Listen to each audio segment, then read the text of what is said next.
wait till someone leaves and then we'll... Oh, Jesus, Kareth. Alright, love you. Thanks, Kareth. You have keys?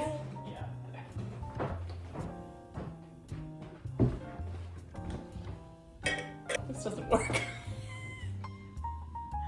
Wait, hold on. Wait. 1 second. What can be better than having a wine tasting at 3:30? Let's get this show on the road. Let's get this show on the road. And action. Okay, so I want you to do a little wine tasting. Okay, great. So we are Nicole drinking. is taking all these wine classes because she's cool and a journalist. So this is a rosé from Mexico. Mm. It is by Wow, I wish people saw that pour because that was really stellar. 100% Grenache. Wow, okay. Keep it out of the sun. Santé.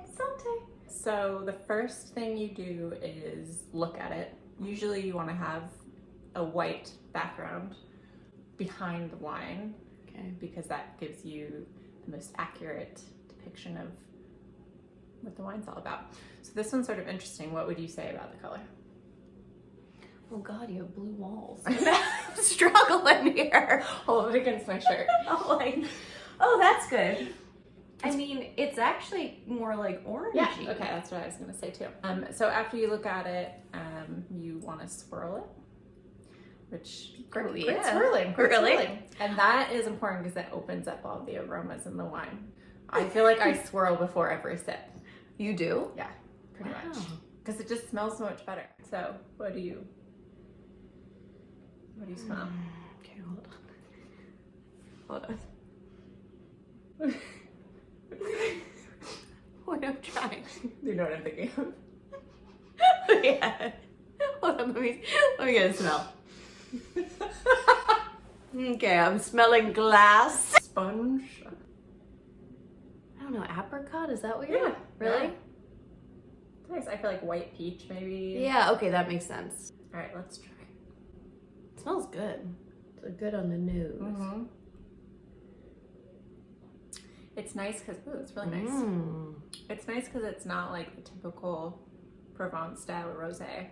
Definitely acidic, right? Acid is high. The acid is basically when your mouth waters. So a good way to tell if a wine is acidic is to take a sip, swallow, and then hold out your tongue like this and just see how much like spit or drool accumulates. So if it's like... Oh. No, I had to catch it. I had to close my So mouth. that means high acid if Yeah. you're drooling on yourself. Oh my God. I didn't mean to do that. Oh God. Oh my God. That's after Great. one sip. Okay, so this is acidic wine. Do you get that much acid? I mean, I'm not drooling on myself, but yes, it is high acid. Okay, what else? So Tannins? usually not a lot of tannins with rosé because tannins come from the skin of the grape. So like red wines. Right. Yeah. You do like a good tannin. Okay. Yeah, me too. Other things you can assess are the body of the wine. Is it light, medium, or full? Mm-hmm. This is like on the medium side, I'd Medium. Definitely not full. say. No. More body than a Yeah, Provence rosé. definitely. Yeah. God, that's good. That's good. Should we just try about other things? Now? We Yeah. have our little vino. Yeah. Do you feel like you're too far away from me? What is this whole thing? Why do you do it? I've taken 2 classes and I'm certified in both of them. I'm currently in the 3rd level 3 wines class. And I'm doing it because I decided that I wanted to pivot my career a little bit. I had been writing about fashion the majority of my my writing career and was sort of starting to feel a little cyclical, writing about the same things, realizing how unsustainable the fashion industry can be sometimes, just in terms of always encouraging people to like buy. So I realized I like wine. I grew up in California, which is land of wine. and then realized that it was something that I could also write about. Yeah. So I wanted to educate myself. Well, and I feel like during our friendship, I've seen you love travel and love food and wine, and so it just seems like a natural pivot. We've loved food and wine. Yeah. I feel like I just don't have the skill to write about it, you know what I mean? You got the skill to drink it, though. I do. I'm a really You've got a good very good palate. companion on your trips and Yes. wine tasting adventures. It's true. Post-pandemic, what do you think has been like the biggest struggle now that we're actually getting back into real life again? I feel like my focus is totally shot, and I just started this book called Stolen Focus. I'm not being paid by the author, though it kind of feels like I'm like setting it up to be like An ad. We're an sponsored ad by. spot. I heard he did a podcast with Oprah a few weeks ago promoting this book, but basically his whole thing is that we have, as a society, have been just like declining in our ability to focus, and it's affecting our professional lives, it's affecting our personal relationships, it's affecting our global, like, you know, the way that we interact with each other on a global scale. Global world leaders like talking about how it's no coincidence that we're having so much conflict, like people aren't focused. So anyways, I've been feeling that way since COVID, because we were sort of overwhelmed with all of this stuff, and now we're getting into this stage where we're supposed to be settling back in, like doing the things that we're supposed to be doing, and we're like kind of not able to. Yeah.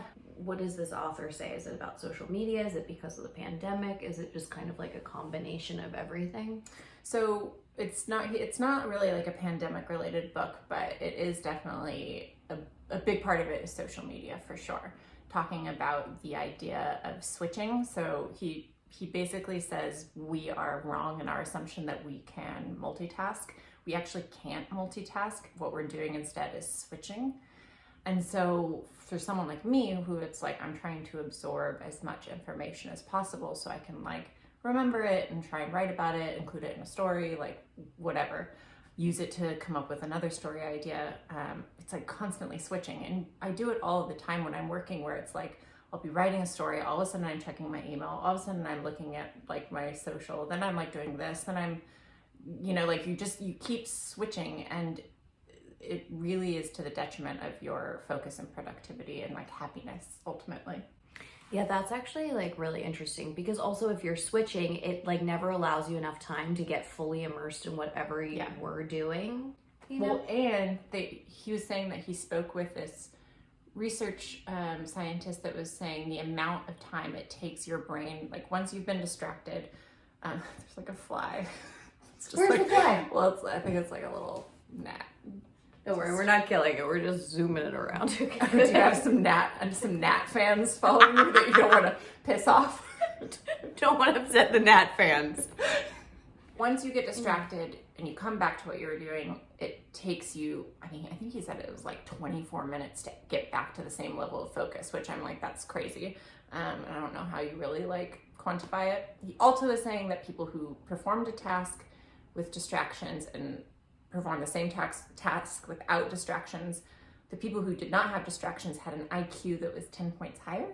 Wow. Which is crazy. I also think we've been trained to believe that you're actually, it's lazy if you're not doing more than one thing. Yep. So the thought of actually sitting and reading for an hour actually makes me overwhelmed with a little bit of a feeling of guilt, you know, of being like, well, I should have been doing other things. Yeah.